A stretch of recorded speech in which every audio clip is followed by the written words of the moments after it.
গাজায় ইসরায়েলের হামলায় নারী ও শিশুসহ গণহত্যা প্রতিবাদে কিশোরগঞ্জের ভৈরবে বিক্ষোভ মিছিল ও প্রতিবাদ সভা অনুষ্ঠিত হয়েছে। সকাল 11:30টায় ঢাকা সিলেট মহাসড়কের ভৈরব দুর্জয় মোড় এলাকায় Bhairab youth and student alliance আয়োজনে বিক্ষোভ সমাবেশ অনুষ্ঠিত হয়।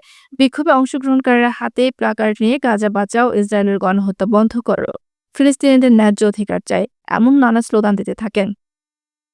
বিক্ষোভ কর্মসূচিতে বক্তব্য দেন ভৈরব উপজেলা জামায়াত ইসলামের আমির মাওলানা কবির হোসেন, ভৈরব পৌরসভা আমির শাহজাহান সরকার, ভৈরব উপজেলা ছাত্র শিবিরের সভাপতি আমিনুর রাজীব, সাধারণ সম্পাদক আলী হাসান, মোহাম্মদ মুজাহিদ প্রমুখ।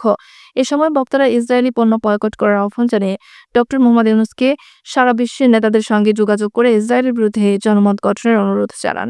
এছাড়া তারা বলেন, ইসরায়েলের বিরুদ্ধে জিহাদ ঘোষণা করতে হবে।